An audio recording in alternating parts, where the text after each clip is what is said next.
co-help, co-produce, co-nothing. It is your duty. Like when I joined, a fella gave me a melody.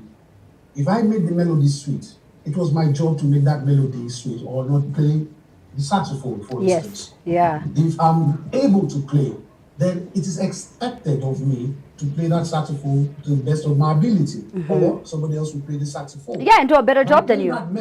Yes, by playing that melody properly doesn't make me a contributor to that melody. Do you understand what I'm saying? Completely, Femi.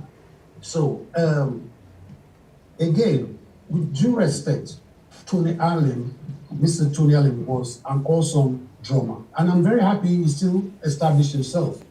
But that he contributed in Fela's compositions, which again, that's not true. So it's very good to clear, because sometimes when you read these things, it's quite painful for the family, especially when you see what your father went through, when you were there, and then when you talk, people will say, oh, because it's your father, you're emotional.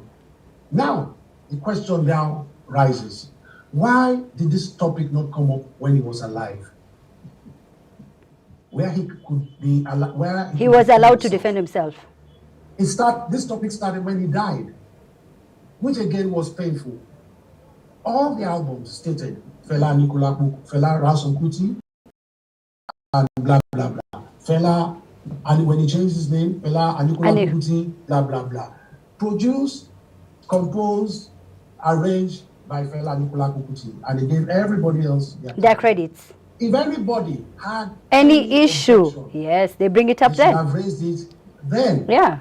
Or when they left, or whilst he was alive. Because the albums were released earlier. When he's dead, when he can't defend himself. Yes. So it's so painful when everybody's now trying to distort this story. So, when you start the story, then it looks like you are trying to discredit those that performed. Within that band, Africa 70, they were all like my fathers. I can imagine. I used to go there. They used to buy things for us. Yeah, you were part of the band at some point. Yes. Yes, we were mixing with their children. Yeah. So it was like a big family. You see, but everybody again knew their place. When my father arrived with compositions, the whole band knew where it was at. Yeah. You don't come and say, oh, fella, I have an idea. You couldn't do that. And when Egypt 80 disbanded, when he sacked Egypt 80, Africa 70, and went on to Egypt 80, the next crop, he became more strict with the band. He now became more militant with his compositions. He became more hard on the musicians, because the freedom, Africa 70 became like a big family.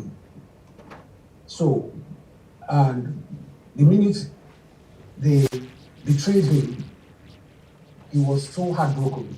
So the next crop of musicians, even to when I joined as his son, when I joined, yes, there was no favoritism because I was his son in the band. Really? He was so strict with tough love. With me. Tough love. So everything completely changed, because with the Egypt 80, the band changed several times again.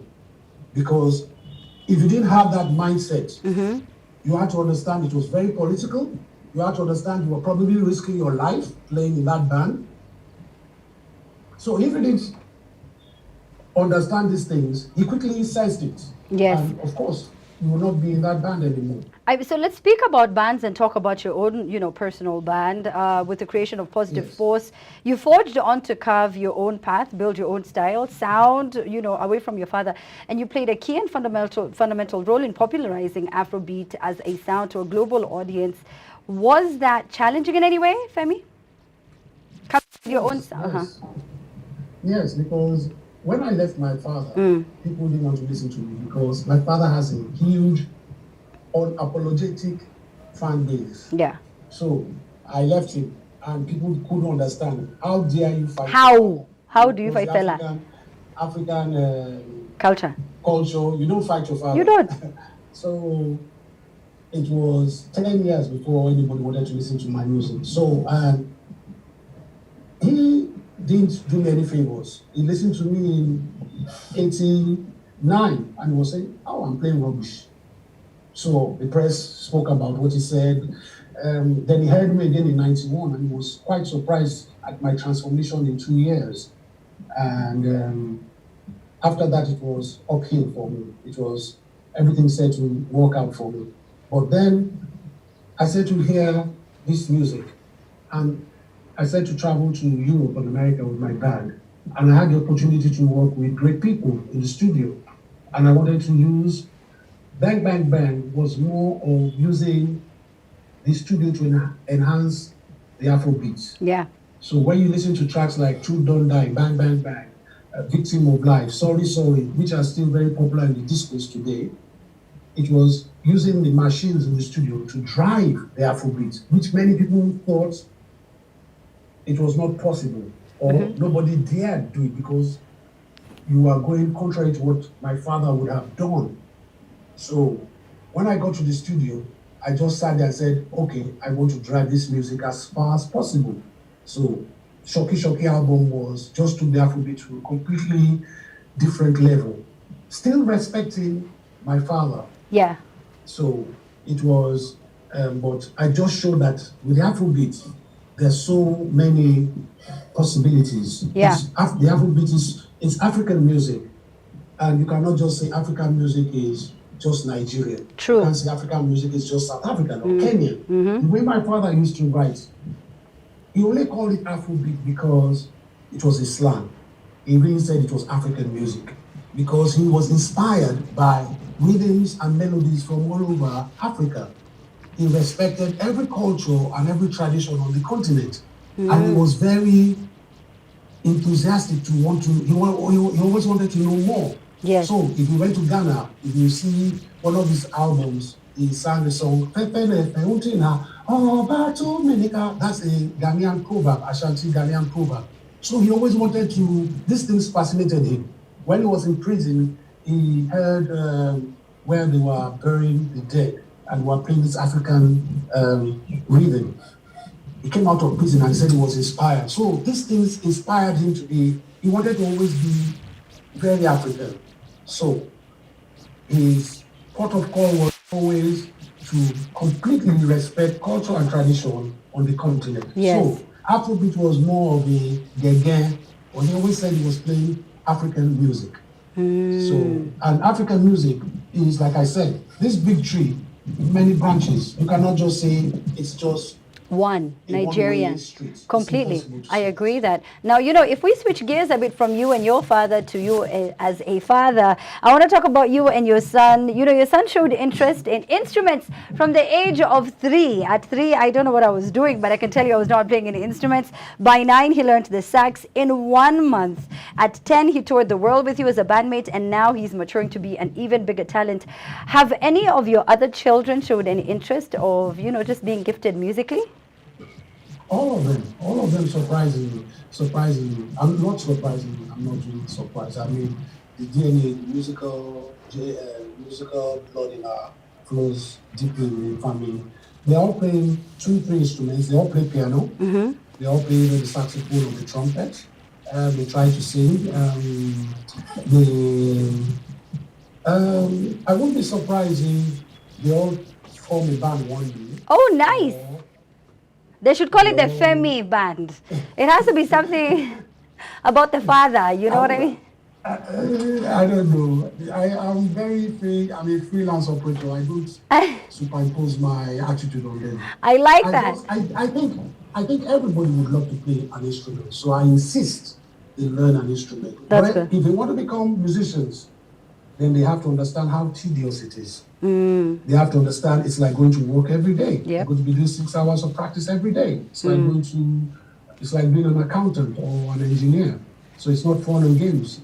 Music is not about fame, fortune, and all these things. That's not music. Music is serious business. Yeah. So if they understand this, then I'll give them total support to do this. If they become lawyers or doctors, then they have to do what makes them happy. If they're happy, they love their life, then I'll be a content father. Oh. I don't. You don't want to impose anything. I like that. No, I will never impose. But I'll now along to learn an instrument. I like that. You better first them while you still can, Femi. So let's talk about you. What instrument did you learn first? And how many instruments can you play now? My first instrument was the trumpet. My father gave me his trumpet. Then he got his cousin, his cousin's name was Okolamo, to teach me C major.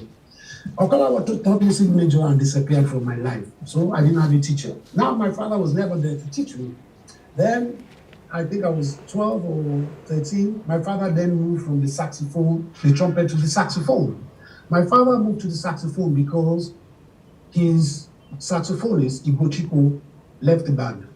And my father and him used to have big fights. And my father got angry one day and said, I'm going to show you, I'm going to play this saxophone. So my father picked up the saxophone just as a challenge to Igochiko, who was a fantastic saxophonist. You hear him playing Shakara, Lady.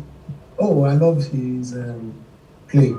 I love Igochiko's playing. So many people still admire his playing. It was a big inspiration. And so he moved to the saxophone. So my father calls me one day, you don't play the trumpet anymore. Yes. Says, do you want to play the sax? I said, yes. So he takes the sax, he puts it on my neck, blow, foo. So I blew. He said, bye-bye, go and learn. And that was it? That was it. And I love that. Then my mother got angry and said, what kind of teaching is this? Why don't you send your son to a good school like your father sent you? So my father and mother had a big fight. My father's elder brother, Uncle Koye, the Minister of Health, big meeting, and my father said, look, leave me alone. I will find my way and I'll become a great musician. And so the pressure got so much. So my father got his band leader, Babani, to teach me. So Babani said to teach me for 2 weeks. Then my mother got very angry. I said, what? This is unacceptable. Yes. So my mother stopped me from going to those lessons. So I bought a saxophone tutor and I said to teach myself the saxophone. What? Now I said to teach myself the bass, guitar, the piano, and drums. So I play all the instruments. But professionally, I would say I play the saxophone and trumpet now. I fool around on the piano. Nice. I mean, I fool around because if you see my son play the piano, I am an embarrassment. Yes, the one who went and studied in the UK, because he studied with the best doing classical piano and all of that. No, he's in a different league. He's a when you see yes. If I go there, you say, hey, stop it, don't show off, I am your father. And so you just like your son, you toured with your father, your son toured with you between the ages of 9 and 12. How different were those experiences between the two of you and between you and your son? It's the way my father operated with an open house policy. I don't operate like that. So everybody came before his family. And I could never understand why he wanted to show he was very liberal. He wanted to show he was fair. But my question there was, if we don't have a say or first say in my father's house, every time we went out, we were still second-class citizens. Yep. Then we come back home. So where is our place in life? If we come to our father's house and we are oppressed, and we go outside, we are oppressed, then we are like, it's a tough life for us. So very it wasn't tough. very, as much as we understood what he was doing, it was still very tough for us. And so my children understand they have a father who loves them very much. I will never compromise their love with anybody. If any of them walked in during this interview, I will say, excuse me, just a second. Oh, baby, what's it? Okay, daddy's having an interview. Can I finish? I'll come back. Kiss this. I'll continue. Oh, that is so nice. And so your father, I love that. Yeah. They will never go anywhere. They can never go and be another family. They will never be accepted over anybody else's children. Yes. They might be nice to them, but they will never be that family. Yes. So your family must be priority. So this is something I've learned. So I give my children, I give them the best before myself, because I've lived. It's their time to live. And as a father, as a parent, it's for me to give them as much as possible in my lifetime. So as much as I'm sad about COVID-19, I'm depressed. But again, the positive thing I can take out of it is I've been able to bond so much with my children. I've been able to see things that are all 6 of them at home? Are all 6 of them at home? Okay. Yeah. No, not 6. Two of my adopted children are married. Okay. But one still stays with me with his wife. Yes. He always comes every time. Okay. So we're about 9 of us in the house. Nice. 9 children in the house. Yeah. So, but it's a very big.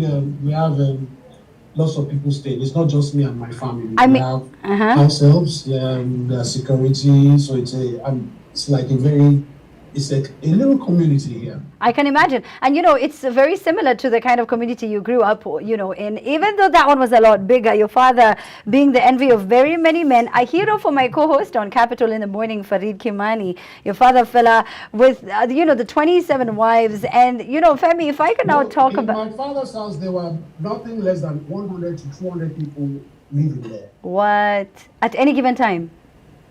Yeah. Before Kalakuta was burnt, yeah, there were nothing less than 150 to 200 people living there. It was crazy. You can't imagine. It was a party 24 hours. What? I used to run away from school to just go to Kalakuta. I kept doing two bad news because Kalakuta was just a big party. You just wanted to be there. And you know what everyone was just alive. And you know what I'm so thankful for is that you resurrected the shrine. Yes. And this was because when we gave, we sold we licensed my father's back catalog, and we got all this money. And my mother because she was still legally married, she had 1/3 of that money.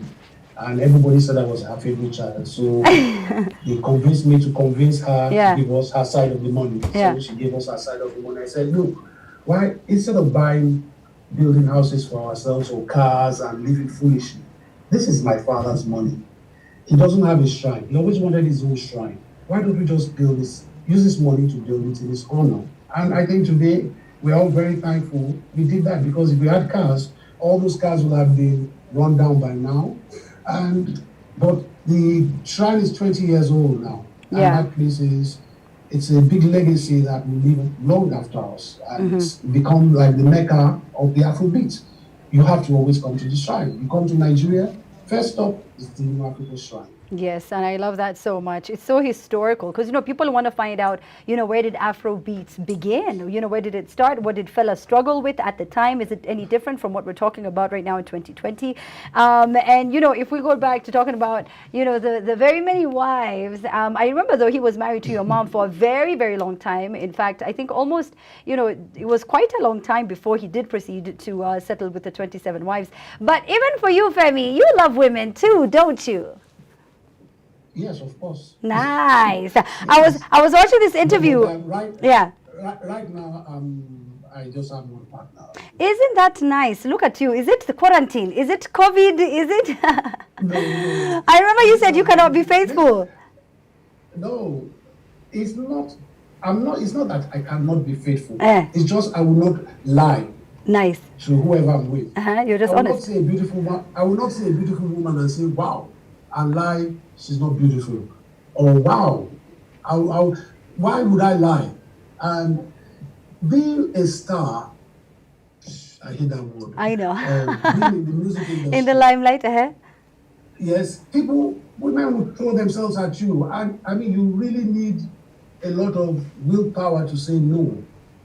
I didn't have that kind of willpower at a young age. Yeah. Coming from Fela's house, being Fela's son, with all the women around my father and around me, it was totally impossible that I didn't even think of developing that kind of willpower.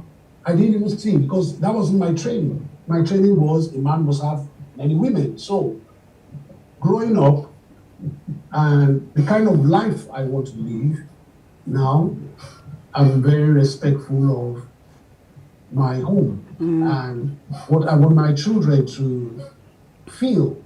And so I have a partner. We're not married, but we're like married. But it's very important for my children to have a very solid foundation. So I do everything for my children, really. So this makes me, the way I used to think as a young man is very different from the way I think now. I will not say it's responsible. I would just say many events in my life have made me question many things I did and make me decide, oh, this is the best way to go. This is what I want. This is how I want. I like peace in my life. Again. Yeah. I hate stress. So when you come to my house, you'll never believe it's Fela's song. It's very quiet, except for the children shouting and then one screaming all over the place, which is so beautiful for me. So, like I said, everything is just focused at family for me. I like that. And So it's very important to have a very strong woman who will give them, like I have 3 girls. I can't, women go through a lot of phases that a father can't explain. And if you don't have a good woman to explain these phases to them, I'm that kind of shy father that, wow, how will I explain all these things? The transformation of a woman. So it's better it comes from a mother figure. If it's a boy, yes, I can tell the boys blah, blah, blah. But even it's still important for boys to have a mother figure. And so I think for me, it's that stability in the home is very important for my children. In Very this time important. and age we are Yes, in yes. right now. With social media especially, you do need that presence of a mother. And you know, now that we're speaking about women, so let's discuss the role of women in your life. Femi, your grandmother was often compared to Kwame Nkrumah, a well-respected aristocrat, an activist, and a feminist. But you know, when we talk about gender equality on the continent, it's still a dream. Why has it taken us so long to close the gap? Again, this is colonialism. It is not the African culture and tradition that is oppressive to women. Many African traditions and culture have total respect for the woman. Women become kings in Africa. Women become leaders. There is no organization or no cult in Africa that a woman is not head or part of the chiefs. Nothing can, Yoruba where I come from, you can't do anything without a woman. Yalaji, she must be present. Because of the way we are brought up, let me speak from where I come from. The Yoruba side is a woman. You can't feel good as a boy when your sisters have been disrespected. So it is that attitude you have on other people's mothers or other people's daughters. Now it is Christianity and Islam that came on this continent that disrespects the female gender and taught us this disrespect. It is, when you look at the Western world, it is just recently they are fighting for Gender equality, rights. yes. When you go deep into African culture and tradition, we have women warriors. Yes, Ashanti, yes. she's a woman warrior. Very true. In books like Amina, Kintu. Women rode and led Completely. armies. If you read the books, on this continent. the literature I was telling you that was burnt, yeah. Africans were never, our culture, maybe some, I do not speak totally. Yeah. I know majority of the African culture had tremendous respect, total respect for our women. And the deeper you see, I'm one that meditates a lot. The deeper I look and try to look for my African spiritual part of me, I have nothing but, I can't see where the woman is disrespected in my cultural tradition. And you know, when you speak of our attitude today, yes, our attitude today is from colonization and slavery. You see, until we understand the gravity of slavery, we'll keep on arguing these topics and keep on blaming ourselves and saying, well, slavery has ended. Shut your mouth. Get over it. Those things it's a sign of madness. Why don't you tell the Jews to get over the Holocaust? Let them send assassins to kill you. Don't tell them to get over the Holocaust. You see what will happen.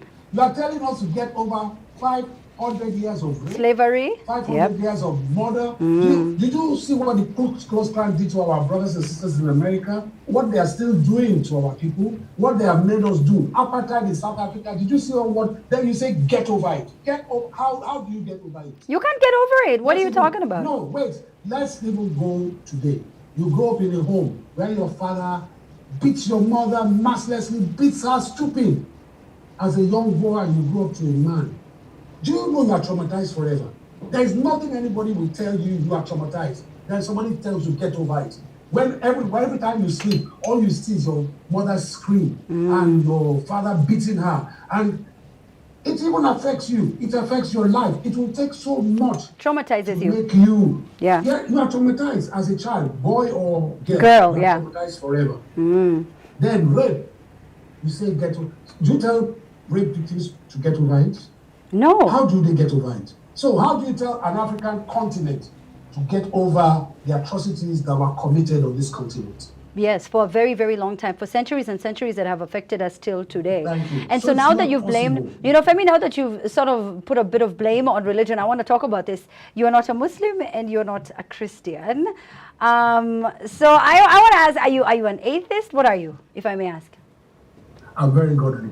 Okay. I'm very spiritual. I just don't believe in those doctrines. I don't believe in followership. I believe religion is followership and members and all that. It's between me and my God. It's between me, my life, and the supreme being, not being, because it's not a human being. You see, I can only translate it in my language. Eledumare, God of the heavens, who has angels like Obulakaye or Shogo, God of thunder, God of the sea, goddess of the sea. I believe in all these things. I believe in my African way. Yeah. Now I cannot practice. You believe in honesty as well, yes. It should be because it's been distorted through colonialism and slavery. So to find the right teachings is very difficult where it's not corrupt, where there is no corruption.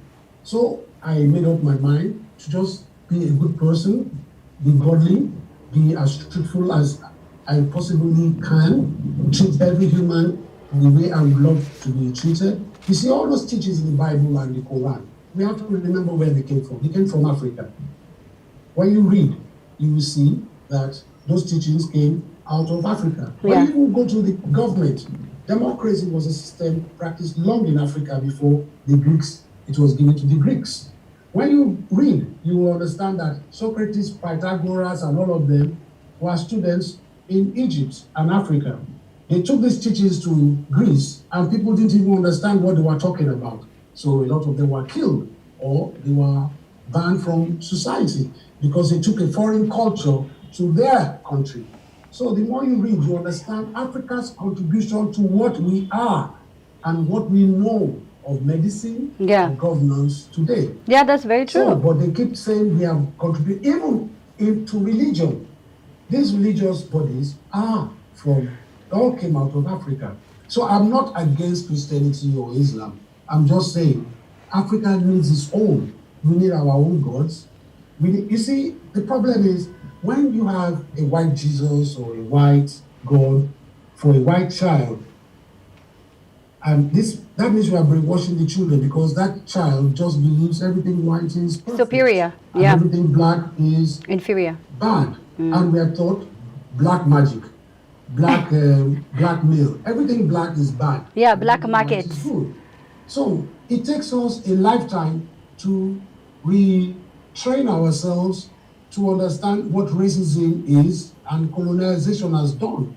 That brings about, again, great people like Maria Makeba, or name this so many great Africans. I can't even mention all the names. The list is endless. And your name is also on that list. All these people had to fight. Yeah. What I'm talking about to put themselves in the forefront of spreading the truth.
me now. And Yash just makes me wonder. Her breast be like he don't look my fever. I say everything they correct order. She said, love me if you don't stop. Bang, bang, bang, I just say go. Bang, bang, bang, bang, bang, I just say go. Bang, bang, bang, bang, bang, bang, bang, bang, bang, bang, bang, bang.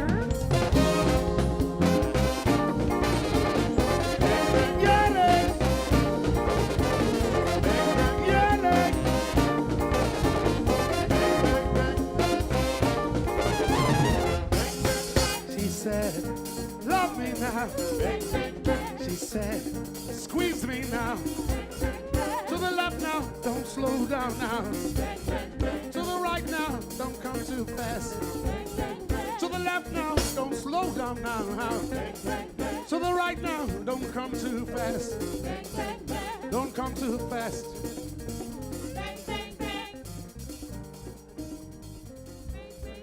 Don't come too fast.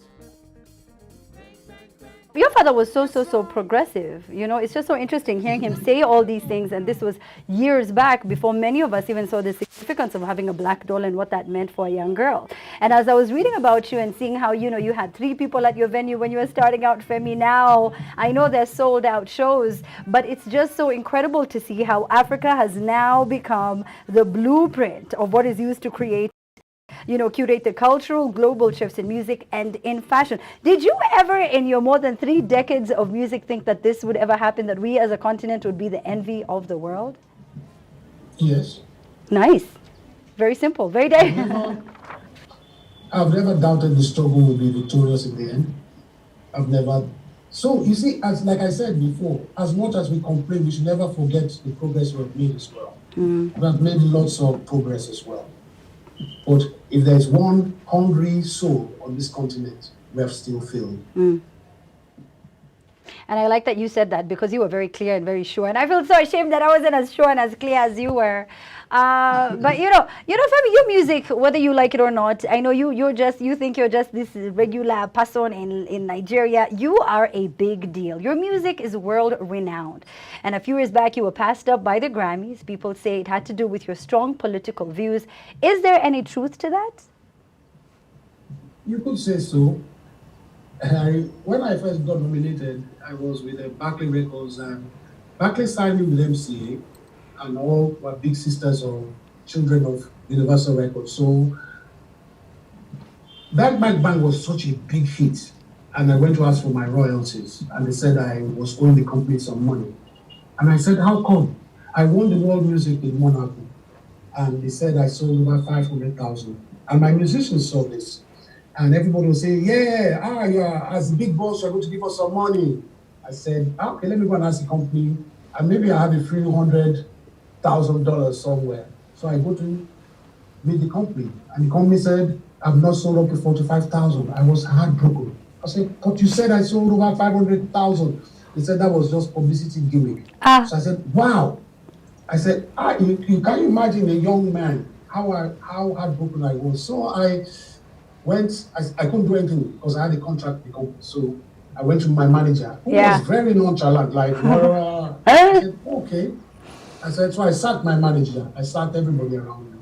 And I said, so my company wrote a letter to me and said, I have the audacity coming from Lagos to sack a French man. Who do I? Basically, the letter. Yeah, you as a black person. Who do you think you are? You have the guts to find a white person. They gave me 30,000 euros and sacked me from the company.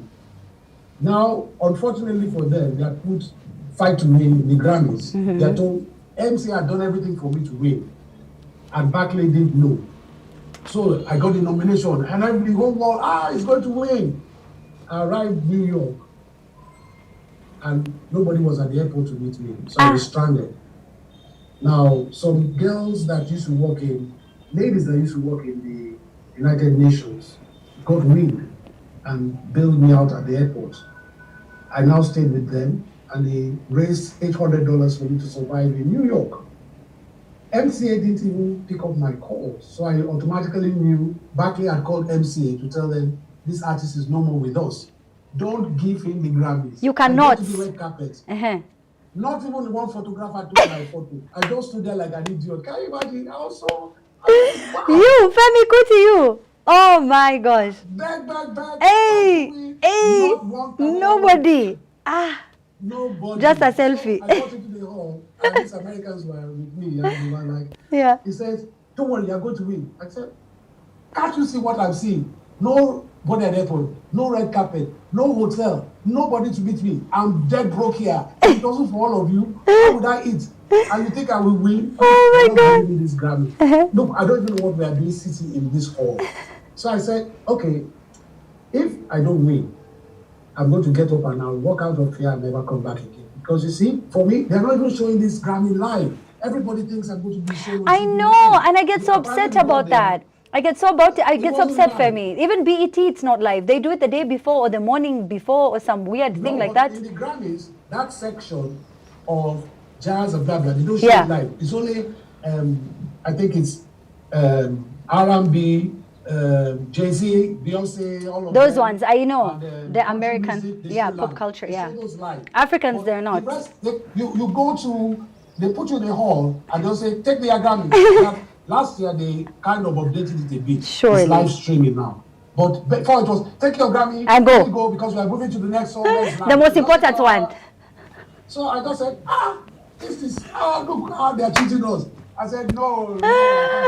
I'm a big deal in Lagos. Respect me. The blood of Kuti, oh. They didn't give me the award, so I got up and I said I will never come back. So the American were like, what? You don't walk out of the Grammy? I said, bye-bye. I love it. So I said, you see, again, the way I was brought up, it's so important to understand where one is coming from. The way I was brought up, I never knew about the Grammys. I never knew about, my life was just to become a good musician. And my worry as Fela son was, how would I play and become, my father was huge. And I just didn't know how I would fit into this life. And this was all my worry. And I never even believed I would be able to play the sax the way I can play it today.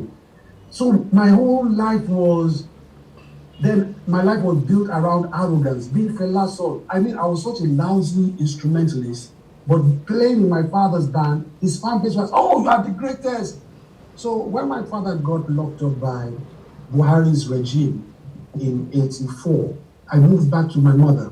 When I arrived at my mother's house, my grandmother, my maternal grandmother was like, who the hell do you think you are?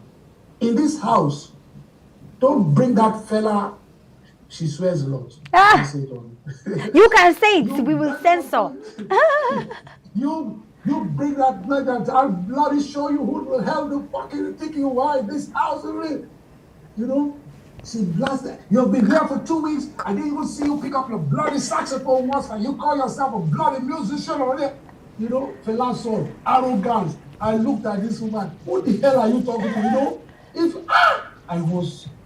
all what she said was so true. I cried all night, but that was this is what changed my life.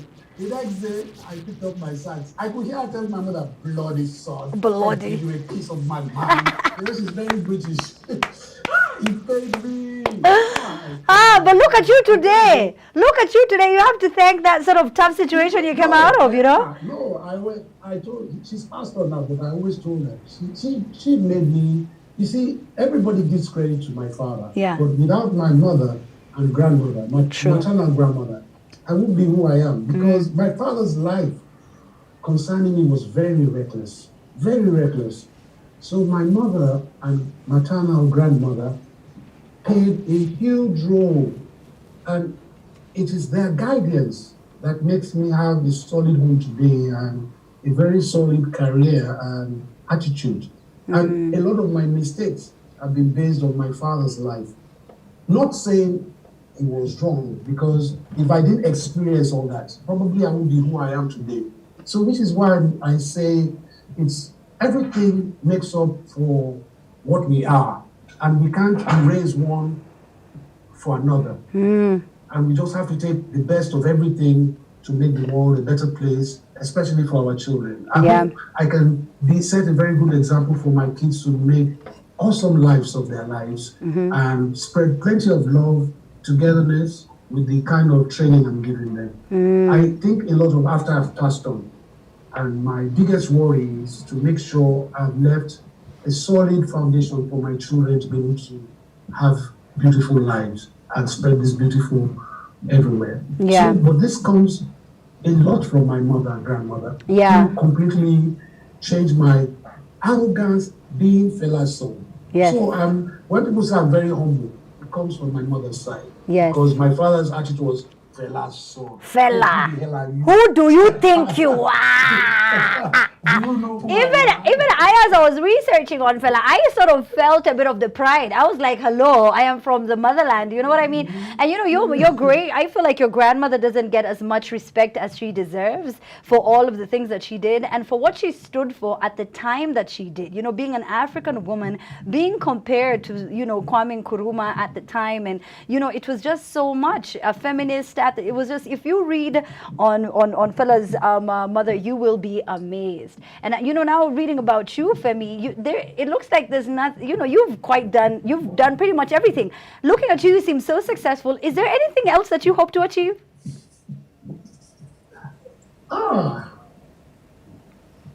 You know, I thought I'd achieved everything, like let's take, for example, the saxophone. Yeah. Then I had a show in France with a DJ called Robert Hood, and they wanted me to play a tribute to Mr. James Brown. And he's a hard house music DJ with machines. And I was like, wow, what am I going to be able to play? So it was like me and the machines. How does an ordinary saxophonist play with all the sound effects and everything? So I started to practice. I stopped practicing the sax because I was moving more to the trumpet. Yeah. And because of this, I was forced to go back to the sax. So when I got to Paris, I was sitting on my own, meditating, when I just saw like a kind of vision. That you think you have played everything. Let me show you something. And I just said to see, have you done this with the sax? No. Have you done this with the sax? I said, wow. It was like, when we found out there were more planets, we thought there were just 12 planets, and we just found there are millions of planets. And there are millions of galaxies and millions of this.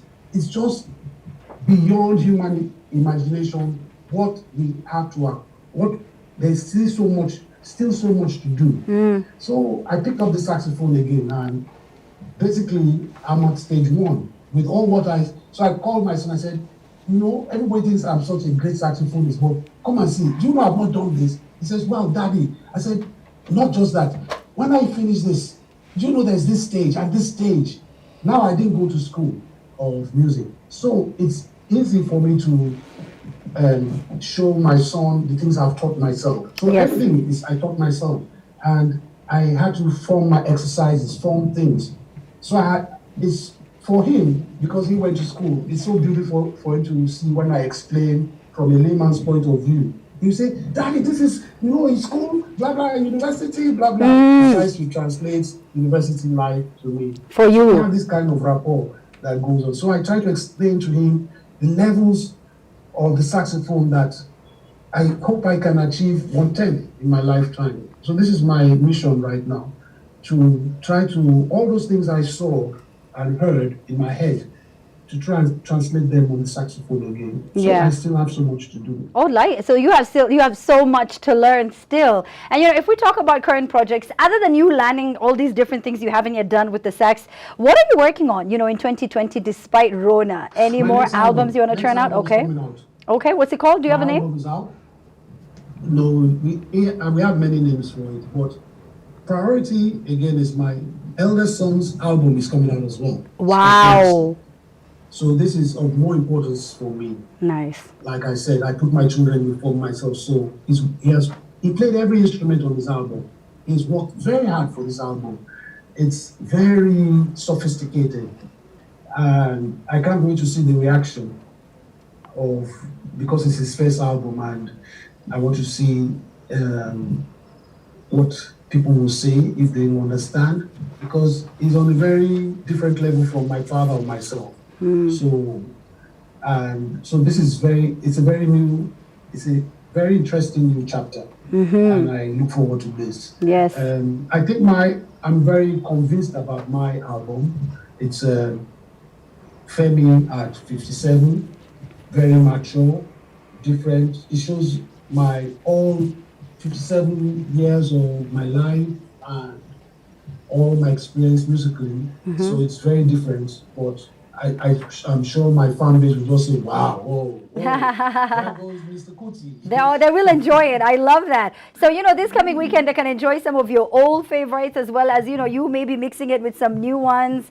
We live in unprecedented times, but we didn't expect this to happen. And now we have a virtual edition of our Koroga Festival. It has been graced by the greats. We're talking Huma Sekela, Papa Wemba. We're talking Kofi Olomide. We're talking all types of names across the continent. And now we are so humbled and honored to have the great Femi Kuti. What can people expect? Wow, always the best for me. Always, I mean, I put everything in in practice, in life. I put everything I've got. Plenty of love, good good vibes, good inspiration, good vibes. That's what we want. We want a lot of good vibes. And as I hear you talk about the continent, as I hear you talk about this passion and this love that you have for our people, what do you want to be remembered for? I really don't think about things like when I'm dead, I'm dead. You will not be there. I like that. You're just not going to be here. I mean, if I go by my father, there will be those that love me, those that hate me. Somebody will misunderstand me, they'll lie.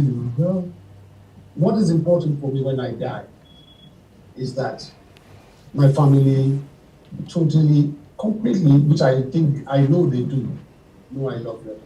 Nice. And there's nothing more important for me than I always say my family comes first. And probably again, you see, when you have the kind of life we had as Fela's children, it wasn't all fun. We were kicked out of a lot of homes because of who Fela was very anti-establishment. Our partners never wanted us. We were introduced to a home. My sisters, myself, we were kicked out. They knew, oh, Fela's children, okay, how are you? The next day we were coming, Daddy said you should come here again. And this happened so many times in our lives. So we were very sad. And we only had ourselves to keep ourselves company. And my mother did a very good job because it was like very weird. And before I moved to Kalakuta, I used to stay with my mother. I would go home crying many times. Like, wow, nobody likes us.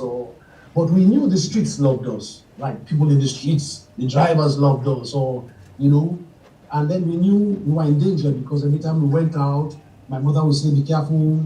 Look, you see that car, it has been parked outside the house all day and all evening. So that means you are being followed. Please be careful. My mother was always frightened that we would be kidnapped because the government will use us to get to our father. So it wasn't always fun. And it was scary. And so when you have that kind of life, it defines you in future. And many things I do is a reflection of my past. So if I say I don't care about I understand the attitude of the human mind. I know when I die, I'll lie in state in the shrine for maybe a day or two. I know that will happen. I know my children will guide my burial to the best of their ability. I always say I'm going to die with a smile. I'm convinced about that. I'm convinced about that because I've got so much love around me. And when you have the kind of family I have, you see, when your children come and just say, Daddy, I love you, it's so different from your partner or anybody else. Very different. When the innocence of the child, the beauty of a child telling you, Daddy, I love you, it means the whole world. It's true, yeah. And I've got so much of this around me. Now to talk about my fan base, I have a very unapologetic fan base, like my father now, because of the shrine. They have seen how hard I play free. And you see, that my fan base, I can probably do no wrong, which is not a good feeling. That's the way it is. So I have a very protective fan base, which has now turned global. I have fans in New York, in San Francisco, Nairobi, in South Africa, in France, in Germany, a bit. And I appreciate all these people. And when you have this kind of life, you just have to be humble and grateful and just, what else can I say?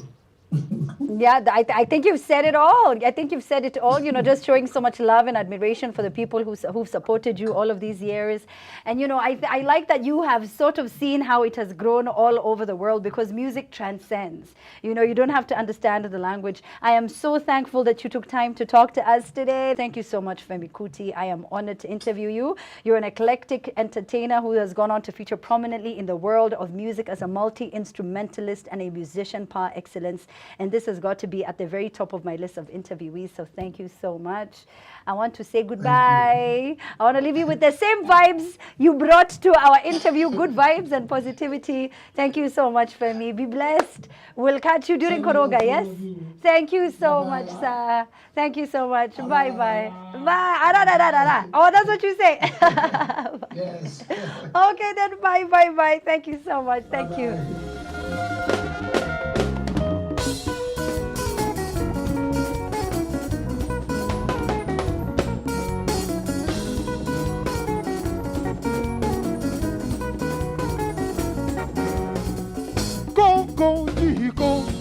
Hey, hey, go, go, go, hey,